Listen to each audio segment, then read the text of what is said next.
반갑습니다. 영상 시작 전에 구독과 좋아요 눌러주시면 감사하겠습니다.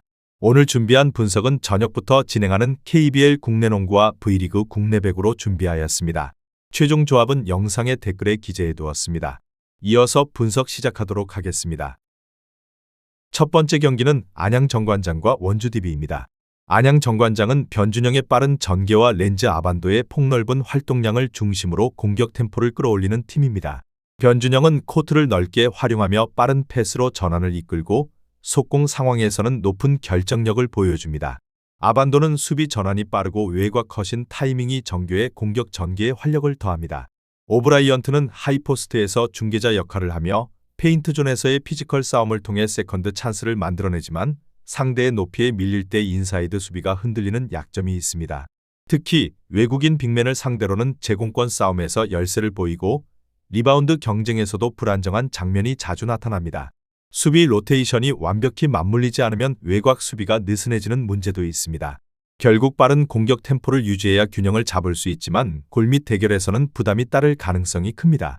원주 DB팀은 무스타파가 페인트존을 장악하며 공격의 중심을 잡고 알바노가 하프코트 세트 플레이를 유기적으로 조율의 흐름을 안정시킵니다. 여기에 김보배의 컷신이 더해지면 수비 라인을 자연스럽게 흔들 수 있습니다. 반면 상대는 제공권 싸움에서 밀릴 경우 세컨드 찬스 득점 허용이 늘어나며 공격 템포가 끊길 가능성이 있습니다. 결국 리바운드와 포스트업 싸움에서 안정감을 보여주는 경기의 흐름을 주도할 가능성이 높습니다. 결론을 말씀드리자면 이 경기는 인사이드 주도권과 리바운드 장악력이 승부를 결정할 핵심 요소입니다. 안양 정관장은 변준영과 아반도의 빠른 트랜지션으로 공격을 풀어가겠지만 골밑에서 무스타파를 막기에는 한계가 있습니다.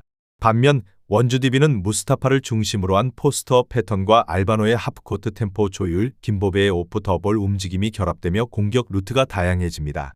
리바운드 싸움에서도 원주 DB가 우위를 점하며 세컨드 찬스 득점까지 이어갈 가능성이 높습니다. 결국 전술 완성도와 인사이드 안정성에서 앞서는 원주 DB가 경기 흐름을 완전히 장악할 전망입니다. 원주 DB의 승리와 오버를 추천드리는 경기입니다. 두 번째 경기는 고양소노와 한국가스공사입니다. 고양소노는 이정현이 볼 운반과 템포 조절을 담당하며 하이포스트 진입 타이밍을 세밀하게 조율하고 캔바오가 미드레인지와 페인트존 사이 포켓 공간을 활용해 수비를 흔듭니다. 나이트는 골밑 장악력으로 세컨드 찬스 득점 비중을 높이며 백코트와 프런트코트 간의 스위칭이 유기적으로 이어져 하프코트에서도 안정적인 마무리를 만듭니다. 세컨드 유닛의 볼 순환까지 매끄러워 벤치 투입 시에도 공격 흐름이 끊기지 않습니다. 결국 공간 설계를 기반으로 한 효율적인 공격 루틴으로 경기 주도권을 잡을 가능성이 높습니다. 한국가스공사는 라거나가 페인트존에서 피지컬 싸움과 리바운드 장악으로 공격 흐름을 재생산하고 벨란게리 코트 비전을 살려 코너 슈터들에게 찬스를 제공하며 하프코트 세트 플레이를 조율합니다. 정성호는 빠른 볼 핸들링과 돌파로 수비를 끌어낸 뒤 하이포스트로 연결하며 공격 옵션을 다양화합니다. 그러나 외곽 성공률 저하와 수비 전환 시 커뮤니케이션 문제로 세컨드 찬스 실점이 발생하는 점이 약점으로 작용합니다. 결국 인사이드 공격 루트가 강하지만 외곽 지원과 안정적인 수비가 받쳐주지 않으면 후반 클러치 구간에서 득점 효율이 제한될 가능성이 큽니다. 결론을 말씀드리자면 이 경기는 하이포스트 밸런스와 세컨드 찬스 활용이 경기 흐름을 좌우할 전망입니다. 고양소노는 백코트와 프런트코트 간의 스위칭을 통해 포켓 공간을 창출하고 이정현의 볼 백업, 캔바오의 각도 슈팅, 나이트의 골밑 장악이 결합된 3단 구조로 미드레인지 찬스를 꾸준히 만들어냅니다. 반면 한국가스공사는 라거나가 리바운드를 장악하며 인사이드에서 버티지만 외곽 슈팅 효율이 불안정하고 수비 전환 속도가 느리면 고양소노의 트랜지션 공격의 연속 실점을 허용할 위험이 있습니다. 따라서 고양소노는 템포와 공간 활용을 통해 경기 리듬을 자신들에게 유리하게 끌고 갈 가능성이 높습니다.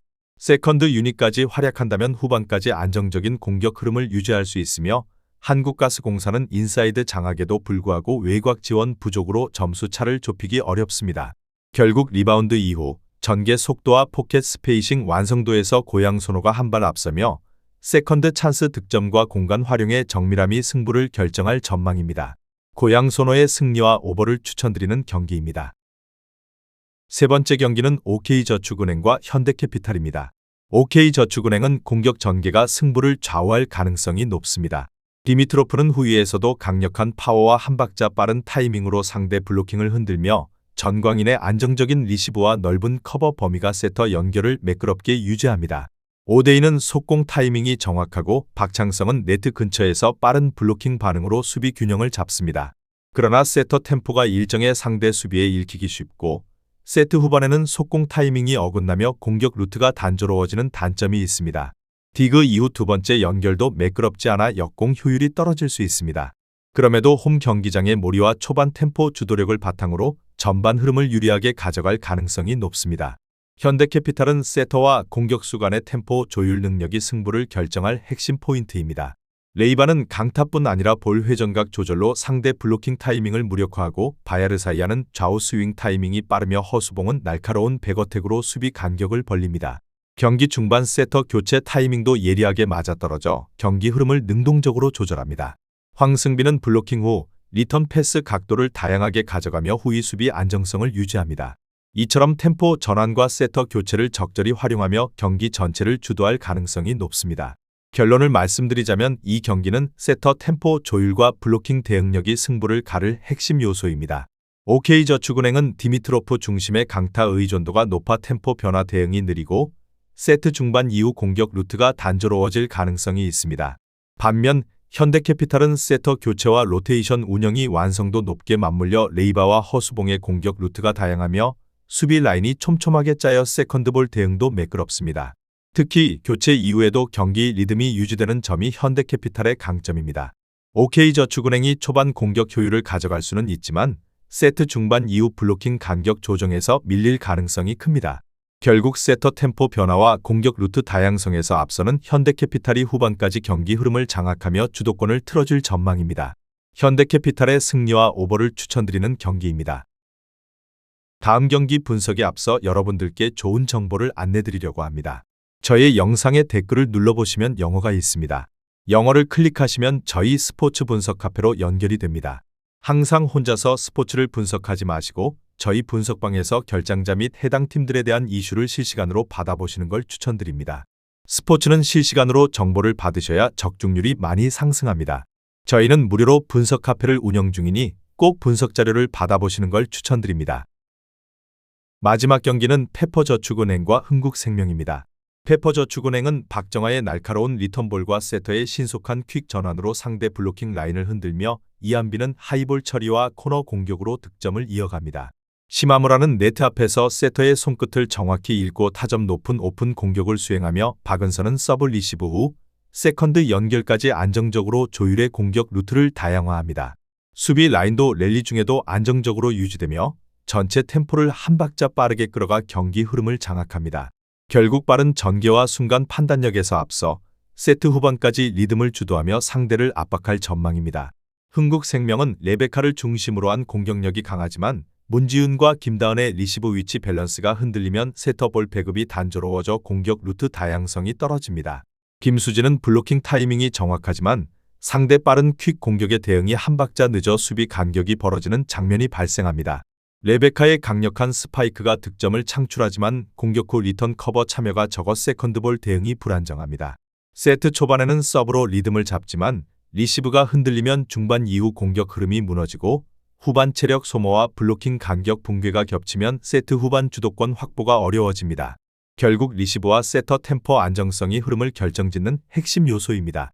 결론을 말씀드리자면 이 경기는 전환 속도와 리시브 안정성이 경기 흐름을 결정짓는 핵심 요소입니다. 페퍼저축은행은 랠리 상황에서 집중력이 높아 박정아의 리턴볼 이후 공격 템포를 빠르게 끌어올립니다. 이한비의 하이볼과 시마무라의 중앙 오픈 공격이 연계되며 상대 블로킹 타이밍을 교란시키는 다층 전개를 만들어냅니다.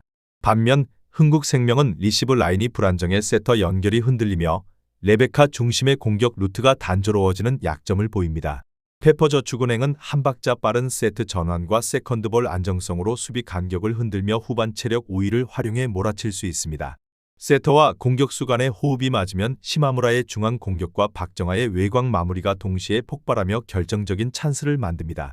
흥국생명은 레베카의 득점력이 있지만 리시브 불안으로 세터볼 분배 다양성이 사라지면 흐름을 되찾기 어렵습니다. 결국 집중력과 전환 속도, 안정적인 커버를 모두 갖춘 페퍼저축은행이 경기 주도권을 장악할 가능성이 높습니다. 페퍼저축은행의 승리와 언더를 추천드리는 경기입니다. 오늘 준비한 분석 자료는 여기까지입니다. 영상이 여러분께 도움이 되었다면 구독과 좋아요 한 번씩 눌러주시면 감사하겠습니다. 내일도 새로운 정보로 여러분을 만나겠습니다. 오늘도 좋은 하루 되시고 적중하는 하루 되시길 바랍니다.